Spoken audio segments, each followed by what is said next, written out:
Hello, everyone. Hopefully, you guys are having an amazing day. It is your boy Winster. We are back with yet another deck profile. Pretty excited to bring this one to you. But before we get into that, guys, I need you guys to do me a big old fucking solid. Please be sure to hit that subscribe, guys. And also, do not forget to turn on those notifications so you guys can stay up to date when content drops on this channel. With that being said, please, if you want to watch some live content, I'm a huge streamer. Go check that out, twitch.tv/evilwinster. Pretty active there. Also, if you guys are interested in joining a community, pretty active for Yu-Gi-Oh! Also, anything fighting games, be sure to check out my Discord. And also, if you're not into that long content and you're scared of commitment, go ahead and check out my TikTok. I'm going to know all my social medias and all the accounts where you guys could squat up down in the description below. But enough of my shameless plug. Let's go ahead and get into today's deck profile. We have a Despia branded Beasted deck profile. This past weekend, we have the DarkWing Blast preview. I got some of those cards. I integrated them into this deck, and I think they fit perfectly. And I wanted to bring that shit to you guys. With that being said, let's jump right into it. Starting off with the main deck. We're running 44 cards. There are a couple of flex spots in there. And once we hit them or go over them, I'll be sure to let you guys know. But as a starter, we obviously run triple copies of a Luber. This is the searcher of the deck. This gets the game plan started. You always want to see this opening hand or branded opening to get this guy on the field. We play 2 copies of Tragedy. 3 is way too cloggy, but you send this off with Foolish Burial, or if it gets banished off of branded in red, you get the free search. So you get to the other Despia cards. So the other Despia cards, we play 1 Dramaturge. I think this card is really great in theory. Unfortunately, it is a brick. Usually what you want to end up doing is searching it off of Tragedy. You definitely don't want to open this, but he has a nice negate effect, and he's a pretty big beater. Our last Despia monster, we play Ad Libitum. You only play 1 of this. Obviously, you don't want to open it because it's a brick. You can't even summon it. But when you mix this with branded in red, ooh, get ready, baby. We about to pop off. But you mix this with Guardian Chimera or Mirror Jade, it's so powerful. I play 3 copies of Fallen of Albaz. I have seen other deck profiles run 2 copies of this. In my personal opinion, you can. I could see their reasoning behind it. You should definitely want to make sure you balance out your ratios, but a lot of the time you're going to run through this card so much that he's going to be in the grave or banished, and you definitely need to resolve branded fusion. We play 1 Mercurier. This card's amazing. It's a searcher if you banish it, so you can mix it with other cards and then get that search effect. Also, it is a hand trap of sorts if you control a fusion monster that mentions Fallen of Albaz. One of the new additions I wanted to test out is Ecclesia. I've seen a lot more builds run this card. This card's amazing. It is a threat, so it's also ash fodder. You want to make sure you bait those as much as you can, because if Fallen of Albaz hits the field, you're going to be able to fusion to whatever you want, honestly. We also play 1 Albion the Shrouded Dragon. Great raid to get your branded and reds active. Also, you get that draw. Pretty amazing. So one of the new additions that I added is Blazing Cartesia the Virtuous. This card is amazing. In a lot of ways, replaces Kit in the deck and with the effects. You could special summon this card if there's a Fallen of Albaz on the field or in the grave, and then you could fusion summon as a quick effect. So you could special summon this in your phase and then fusion on your opponent's turn into something pretty devastating. Also, if a fusion monster is sent to the grave, you could add this back to your hand. So it's pretty good in my personal opinion. So some of the new cards that I added, run a small Bystial package that premiered in DarkWing Blast. I played 2 copies of the Bystial Lubellion. This card's pretty amazing.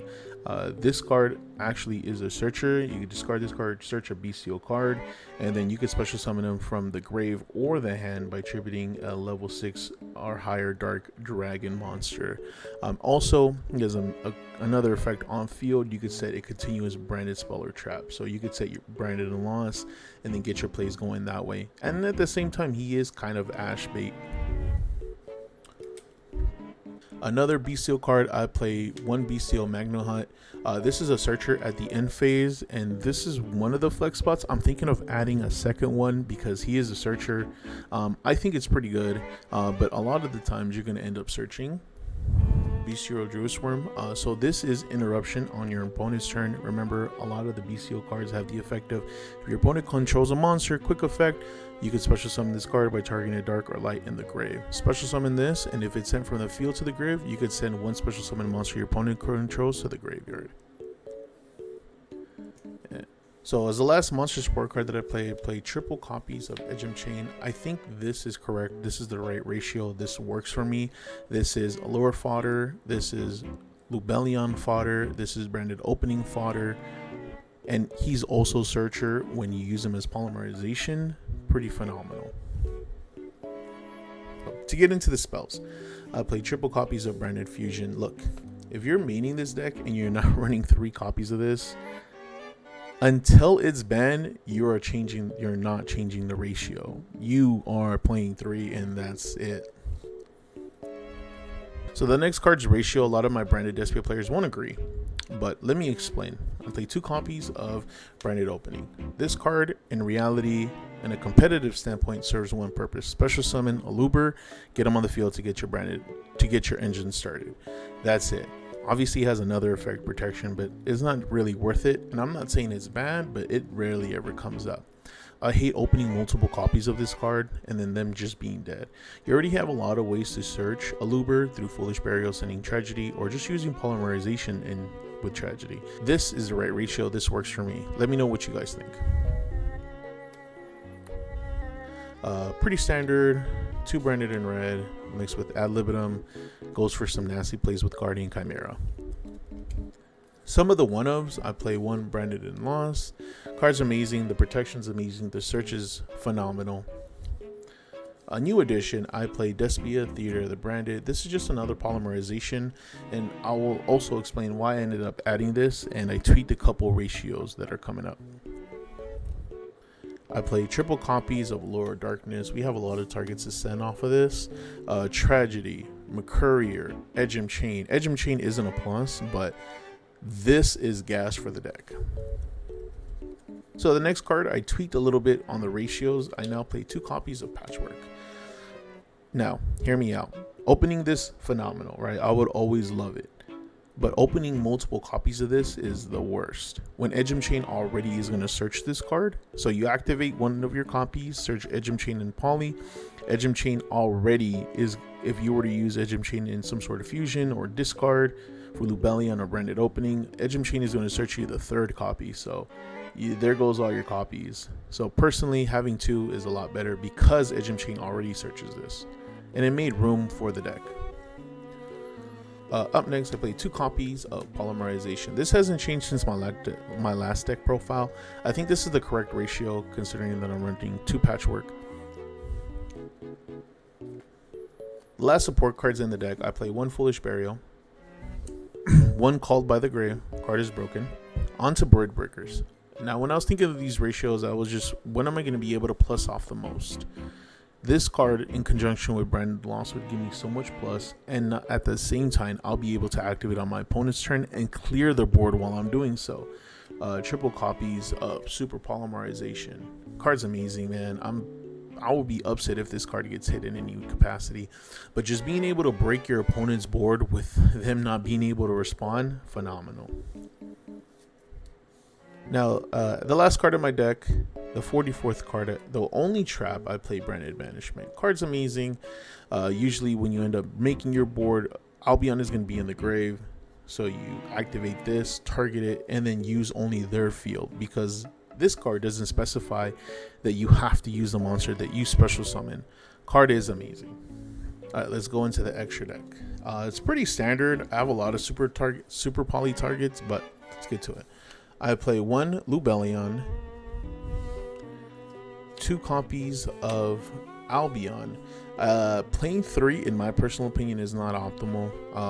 The game usually never goes to a point where you need the 3rd, and if you got to a point where you need the 3rd, I think personally you're fucking up. 2 copies of Mirror Jade, standard. 2 copies of Guardian Chimera, standard.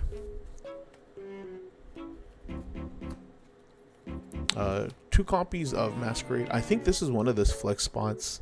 I'm still decisive on it, but you can possibly cut this to 1. Again, running 2, being able to build a board that includes 2 with Mirror Jade, it's 1200 a card, baby. But I'm still indecisive on it. And some of my super poly targets, I play 1 Starving Venom. And I wish I had Secret, but I don't. Garura for the Sprite or Tearlaments. 1 Queritus. Obviously, you need to have a Despia monster, but pretty good. I play 1 Mud Dragon. Again, super poly target. I play 1 Draco Stapelia. Card's amazing. Can be a super poly target depending on what type of deck you're fighting against. The last extra deck monster, I play the Wonder Dragoon. This card's amazing. Super easy to go into in this deck.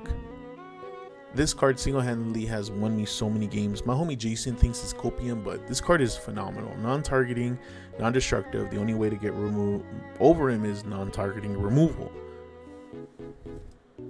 Let's go ahead and go into the last 15 cards of the deck. Now, when I was building this, I was thinking, what is going to clear any board, no matter what? And I play triple copies of Evenly Matched. You're going to break that board, baby. Now, I know I said earlier that I wasn't playing Dark Ruler no more in the main, but I am playing triple copies of it in the side. I need to clear the board if I can't kill you. I need to be able to get over what you have and with little resource usage. Triple copies of Lightning Storm. I just want to see this card. I want to get over it. When I was building this side again, I wanted the most impactful. When I was thinking of hand traps, I wanted to get the most impactful one. 1 Ash, 1 Effect Veiler, 1 Imperm isn't going to do enough against like tier elements. But I am running triple copies of Nibiru, the primordial being. This will blow up any kind of board. And unfortunately for me, and unfortunately to my opponent, a lot of people aren't respecting Nibiru nowadays. My last card in the side, my only going first card really, triple copies of D-Barrier. Obviously, if I were to build a board and call out whatever my opponent has, this is going to be effectively stop them from playing. It has before, but this is swappable with maybe Anti-Spell Fragrance or Summon Limit, depending on what you want to build.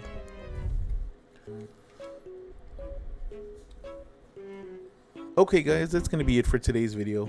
Thank you so much for tuning in. I do appreciate all the support that you guys do give, and let me know what you guys think of the deck profile. Also, I'm super excited to take this deck to my locals. There are still a few tweaks that I really want to run through and hammer out before I take it to my local, but I'm excited to play.